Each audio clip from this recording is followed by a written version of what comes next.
రీజనింగ్‌లో ఎన్ని రకాలుంటాయి? Verbal reasoning అంటే ఏంటి? నాన్ వర్బల్ రీజనింగ్ అంటే ఏంటి? రీజనింగ్‌లో ఏ టాపిక్స్‌కి ఎక్కువ ఇంపార్టెన్స్ ఇవ్వాలి?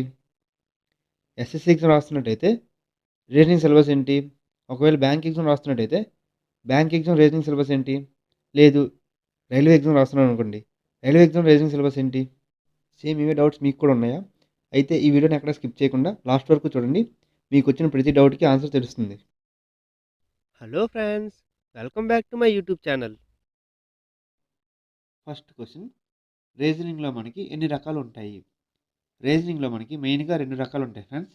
ఫస్ట్‌ది వర్బల్ రీజనింగ్, రెండవది non verbal reasoning. Second question verbal reasoning అంటే ఏమిటి? క్వెషన్ అనేది ఆల్ఫాబెట్స్‌లో గాని, నంబర్స్‌లో గాని ఉంటే దాన్ని వర్బల్ రీజనింగ్ అంటారు. ఇది ఎగ్జాక్ట్ డెఫినిషన్ కాదు ఫ్రెండ్స్. జస్ట్ మనం అర్థం చేసుకోవడం కోసం చెప్తున్నాను. Third question non verbal reasoning అంటే ఏమిటి? క్వెషన్ అనేది డయాగ్రామ్స్‌లో గాని, సింబల్స్‌లో గాని ఉంటే దానిని నాన్ వర్బల్ రీజనింగ్ అంటారు. ఇది ఎగ్జాక్ట్ డెఫినిషన్ కాదు ఫ్రెండ్స్. జస్ట్ మనం అర్థం చేసుకోవడం కోసం చెప్తున్నాను. ఇప్పుడు మనం వర్బల్ రీజనింగ్‌లో టాపిక్స్ చూసుకుందాం ఫ్రెండ్స్. వర్బల్ రీజనింగ్‌లో మనకి మెయిన్‌గా 17 టాపిక్స్ ఉంటాయి. First coding and decoding, second letter series, third number series, fourth ranking test, fifth directions, sixth blood relations, seventh syllogisms, eighth sitting arrangement. Sitting అరేంజ్మెంట్లో మనకి 2 టైప్స్ ఉంటాయి. Linear sitting arrangement, circular sitting arrangement. మనం ఎటువంటి competitive exam రాసినా సరే ఈ 8 topics కామన్‌గా ఉంటాయి ఫ్రెండ్స్. రీజనింగ్ సబ్జెక్ట్ ఉన్న ప్రతి కాంపిటేటివ్ ఎగ్జామ్‌లోని ఈ 8 టాపిక్స్ నుంచి క్వెషన్స్ ఫ్రీక్వెంట్‌గా వస్తాయి. అంటే చాలా సార్లు అడుగుతున్నాడు. సో, ఈ 8 టాపిక్స్ చాలా ఇంపార్టెంట్. ఇప్పుడు మిగిలిన టాపిక్స్ చూసుకున్నట్టయితే నైన్త్‌ది మ్యాథమెటికల్ ఆపరేషన్స్, 10 నంబర్ పజిల్స్, 11థ్ ఎనాలజీ. ఎనాలజీ అంటే కంపారిజన్ ఫ్రెండ్స్. 12 క్లాసిఫికేషన్. క్లాసిఫికేషన్ అంటే ఆడ్ మెన్ ఉన్నాయి ఫ్రెండ్స్. ఆడ్ మెన్ ఫైండ్ చేయడం. 13 calendar, 14 clock, 15 alpha numeric sequence test, 16 alphabet and number series, 17 critical reasoning or logical reasoning. Critical రీజనింగ్‌ని logical reasoning అని కూడా అంటారు friends.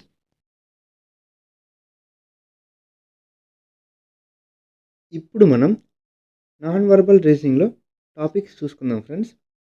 Non verbal రీజనింగ్‌లో మనకి టోటల్‌గా 11 మెయిన్ ఇంపార్టెంట్ టాపిక్స్ ఉన్నాయి. ఫస్ట్‌ది mirror images and water images, second paper folding and paper cutting, third dice, fourth embedded figures or hidden figures, fifth analogy figures or comparison figures, sixth classification or odd figures, 7 figure completion, 8th series figures, 9th logical Venn diagrams, 10th counting figures, 11th cube and cuboid. ఈ video చూస్తున్న ప్రతి ఒక్కరికి నా request friends, video అయితే చూస్తున్నారు కానీ ఎవరు like చేయడం లేదు. సో వీడియో చూస్తున్న ప్రతి ఒక్కరు లైక్ చేయండి ఫ్రెండ్స్. ఎందుకంటే మీరు లైక్ చేస్తే ఈ వీడియో ఇంకొంతమందికి రికమెండ్ అవుతుంది. ఫోర్త్ క్వశ్చన్ రీజనింగ్‌లో ఏ టాపిక్స్‌కి ఎక్కువ ఇంపార్టెన్స్ ఇవ్వాలి?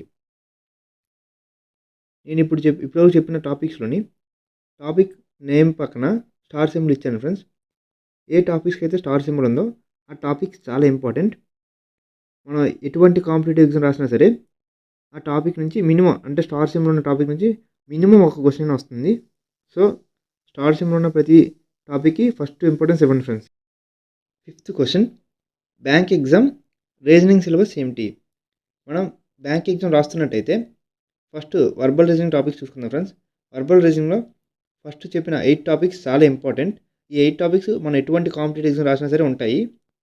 నెక్స్ట్ మనం చూసుకున్నట్టయితే మిగిలిన టాపిక్స్‌లో 11థ్ టాపిక్ ఎనాలజీ, 12థ్ టాపిక్ క్లాసిఫికేషన్, 13థ్ టాపిక్ క్యాలెండర్, 14థ్ టాపిక్ క్లాక్. ఈ 4 టాపిక్స్ నుంచి ఎటువంటి క్వెషన్స్ రావు ఫ్రెండ్స్. సో, బ్యాంక్ ఎగ్జామ్స్ ఎవరైతే ప్రిపేర్ అవుతున్నారో వాళ్ళు ఈ 4 టాపిక్స్ ప్రిపేర్ అవ్వకండి.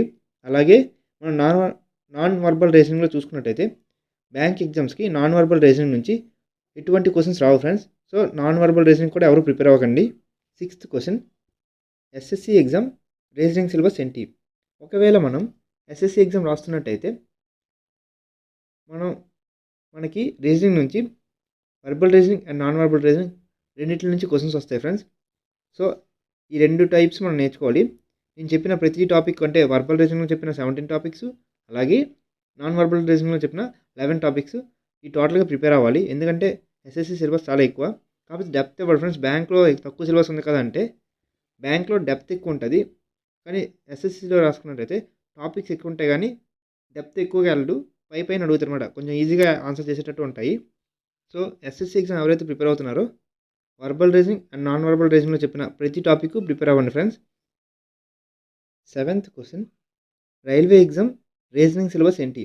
ఒకవేళ ఎవరైనా రైల్వే ఎగ్జామ్ రాస్తున్నట్టంటే అంటే రైల్వే ఎగ్జామ్స్ ప్రిపేర్ అవుతున్నట్టయితే వాళ్ళు verbal reasoning and non verbal reasoning నుంచి క్వశ్చన్స్ వస్తాయి ఫ్రెండ్స్.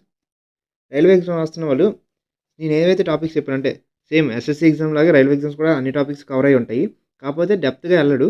సో నేను చెప్పిన వర్బల్ రీజనింగ్లో చెప్పిన 17 టాపిక్స్, అలాగే నాన్ వర్బల్ రీజనింగ్లో చెప్పిన 11 టాపిక్స్ ప్రిపేర్ అవ్వండి ఫ్రెండ్స్. ఈ వీడియో కానీ మీకు నచ్చినట్టయితే లైక్ చేయండి, షేర్ చేయండి, అలాగే ఇలాంటి మరిన్ని వీడియోస్ కోసం మా ఛానల్ని సబ్స్క్రైబ్ చేసుకోవడం మాత్రం మర్చిపోకండి.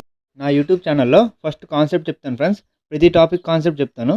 కాన్సెప్ట్ అర్థమైన తర్వాత అప్పుడు ఎగ్జామ్ పాయింట్ ఆఫ్ వ్యూలో చాలా స్పీడ్గా ఎలా చేయాలని ట్రిక్స్ చెప్తాను ఫ్రెండ్స్. ఎవరైనా ఇంట్రెస్ట్ ఉన్నట్టయితే నా యూట్యూబ్ ఛానల్ సబ్స్క్రైబ్ చేసుకొని ఫాలో అవ్వండి ఫ్రెండ్స్. Thank you. జై హింద్.